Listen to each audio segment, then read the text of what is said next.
जय गौ भैरव, ग्रीटिंग्स, नमस्कार साथियों। तो आज का हमारा टॉपिक है सुबह सुबह की उनकी दिल की बातें। ठीक है, वी गॉट 3 ऑब्जेक्ट्स एंड ये है भाई टैरो, ये है नया ओरेकल, हार्ट ओरेकल आप इसे कह सकते हो। थर्ड जो है वो है ये love messages. So let's connect to it, देखते हैं आज हमें क्या रीडिंग मिलती है। शुरुआत करते हैं हम टैरो से। ठीक है, सेकेंड में हम लेंगे ये वाली ओरेकल। चैनल को लाइक कीजिए, शेयर सब्सक्राइब जरूर कीजिए। तब तक हम करते हैं कार्ड्स की shuffling and here we go. Wow, 2 cards तो आ गए यहाँ पे। पहला जो कार्ड है वो है 3 of wands and the devil. Reading यहाँ पे आ चुकी है। ठीक है, नाउ लेट्स सी कि हमें और क्या रीडिंग यहाँ पे मिलती है। Let's connect. ठीक है, चलो और देखते हैं कि हमें कार्ड्स क्या बतलाते हैं या फिर क्या एनर्जी हम यहाँ पे एक्सक्लूसिवली फील करते हैं। ठीक है, चलो देखते हैं एंड हियर वी गो। 1-2 और चुनते हैं, दैट्स इट।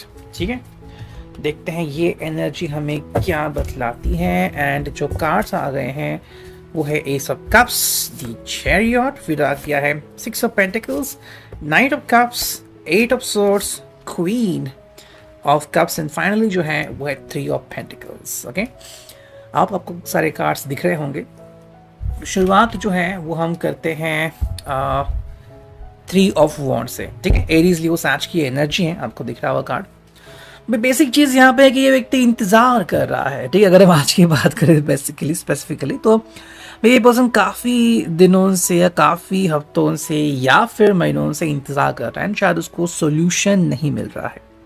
मान लो किसी ने गलती की हो या फिर किसी को लगा हो कि भाई मुझे माफी मांगनी चाहिए, फिर मुझे किसी ने सॉरी कहना चाहिए। ठीक है, ये बातें कई बार दिल में घर करती हैं एंड हम खुद भी कई बार डिसीजन नहीं ले पाते कि मुझे क्या करना चाहिए। देखो, अगर कोई पर्सन कहता है कि मूव ऑन हो जाओ तो किसी के लिए बहुत ईजी होता है। कुछ लोग ऐसे भी होते हैं जो मूव ऑन डायरेक्टली करते हैं। पता नहीं कितने 4, 5, 6 रिलेशनशिप भी उनके हो जाए, उनको कोई फर्क नहीं पड़ता। एंड ऐसे भी लोग होते हैं कि जिनको मूव ऑन होना आता ही नहीं, उनका दिल कहीं पे अटक जाता है। वही चीज हमें यहाँ पे दिख रही है। हालांकि हालात बदलते हुए हमें दिख रहे हैं, जो कि है द डेविल, कि भाई यहाँ पे इच्छाएं जाग रही है। ठीक है, हो सकता है कि इस पर्सन को लग रहा है कि जो भी उसका कनेक्शन आपके साथ है या फिर जो वो फील कर रहा है वो उसे भूलने नहीं देता, यानी कि ये जो कनेक्शन है वो और भी ज्यादा स्ट्रांग होता जाता है। ठीक है, जैसे कि मान लो आपने धागा बांध लिया और अब वो धागा निकल ही नहीं रहा है। जब भी आप कहीं ड्रेस चेंज कर रहे हो, नया ड्रेस पहन रहे हो या फिर कहीं फंक्शन में जा रहे हो, आप जब भी देखोगे आपको हाथ में बंधा हुआ धागा दिखेगा ही एंड वो धागा आपको किसी की याद दिला रहा है। बिल्कुल वही चीज यहाँ पे होती हुई हमें दिखती है। We got ace of cups, तो यहाँ पे एक नई शुरुआत करना चाहता है। अगर मान लो आपके बीच अगर कोई डिफरेंसेस भी आ चुके हैं, फिर भी ये व्यक्ति आपसे कहना चाहता है कि नई शुरुआत करते हैं। अब कितने लोग हैं जो नई शुरुआत कर पाते हैं? किसी को अच्छा लगता है, किसी को और समय लेना सही लगता है। कोई कहता है कि ठीक है भाई शुरुआत तो करते हैं, बट मुझे बताइए शुरुआत किस प्रकार से होगी। तो वो चीजें भी यहाँ पे हमें क्लियर दिख जाती हैं। नेक्स्ट जो कार्ड है वो है द चैरियट, कैंसर का साइन। यहाँ पे ड्यूअल माइंडसेट हमें दिख जाता है। ड्यूअल माइंडसेट आपका भी है, इस पर्सन का भी, लेकिन आप कोई एक स्पेसिफिक डिसीजन नहीं ले पा रहे हो, या फिर अगर हम सिर्फ 2 बातें यहाँ पे रखें तो 60-40 का डिफरेंस दिख रहा है। जैसे कि क्या करे, आगे बढ़े या ना बढ़े, इनको ब्लेम करे या ना करे, तो उसमें हमें 60-40 आंसर मिल रहा है। ये आंसर जो है, दोनों जो आंसर हैं वो 50-50 पे शायद आ सकते हैं, शायद नहीं आ सकते, और इसीलिए आप दोनों की दिल की हालत ये होते हुए हमें दिखती है। नेक्स्ट जो कार्ड मिला है जो बहुत बड़ा खुलासा करता है वो है 6 ऑफ पेंटिकल्स। ठीक है, ये इस पर्सन के हिसाब से भाई ये जस्टिस कर रहा है या फिर हर व्यक्ति को वो दे रहा है जिसका वो हकदार है या फिर लायक है। जैसे हम कहते हैं ना कि भाई अपनी औकात में रहो, तो वो चीज यहाँ पे आ रही है। जिसके जितनी औकात, जिसकी जितनी योग्यता, उसको उस हिसाब से वो ट्रीट कर रहा है। ठीक है, तो अगर आपकी जिंदगी में मन में सवाल आ रहा है कि इन्होंने ऐसे इस व्यक्ति को इतना ट्रीट क्यों किया, मुझे क्यों ऐसा ट्रीट कर रहा है, तो हो सकता है उनकी सोच उस वक्त ये थी, और अगर आज ये आपकी तरफ मूव ऑन हो रहे हैं, आपकी तरफ बढ़ रहे हैं, तो उसके पीछे भी इनकी कोई एक अलग सोच हो सकती है। We got knight of cups, तो यहाँ पे इमोशंस जो हैं इस पर्सन के बहुत भारी होते हुए हमें दिख सकते हैं कि ये जो इमोशंस है ये आउट ऑफ कंट्रोल हो रहे हैं। ये एक रीजन है, इसलिए आपकी तरफ खींचा चला आ रहा है। नेक्स्ट कार्ड है वो है 8 ऑफ सॉर्ड्स। ये इस पर्सन की एक सच्चाई है।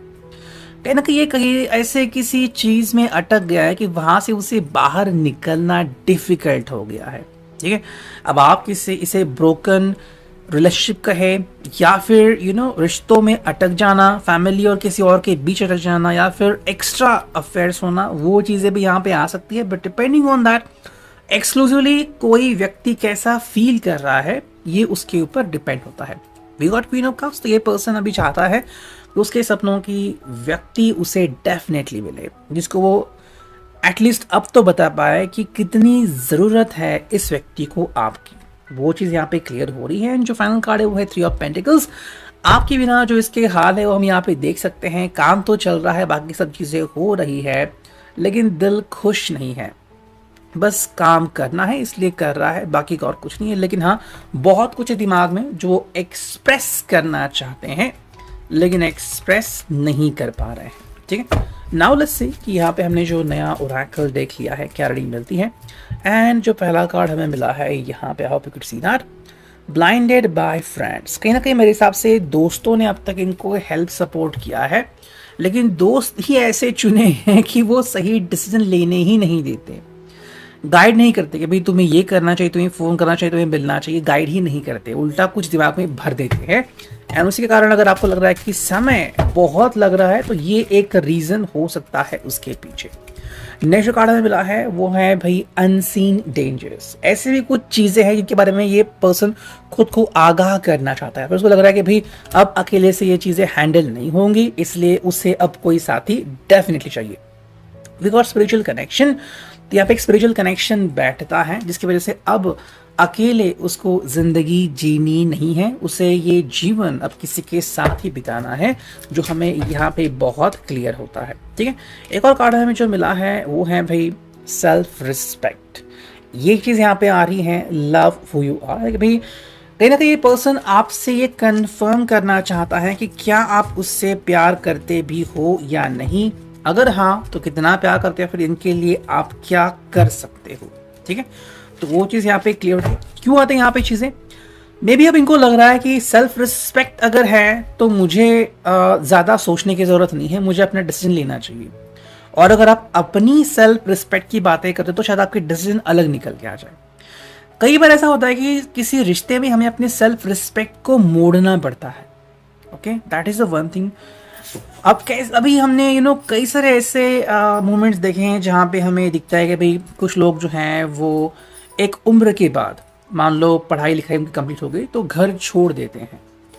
मे भी किसी का सेल्फ रिस्पेक्ट हो या फिर किसी को लग रहा है कि भाई मुझे अच्छे से ट्रीट नहीं किया जाता, लेकिन बाद में शायद वो करोड़पति बन जाता है। तो सवाल इससे नहीं होता कि वो कब करोड़पति बनता है, सवाल ये है कि उसे अगर लग रहा है कि उसे अच्छे तरीके से ट्रीट नहीं किया गया तो उसे क्या करने की ज़रूरत है। ठीक है, तो वो चीज़ यहाँ पे क्लियर होती है।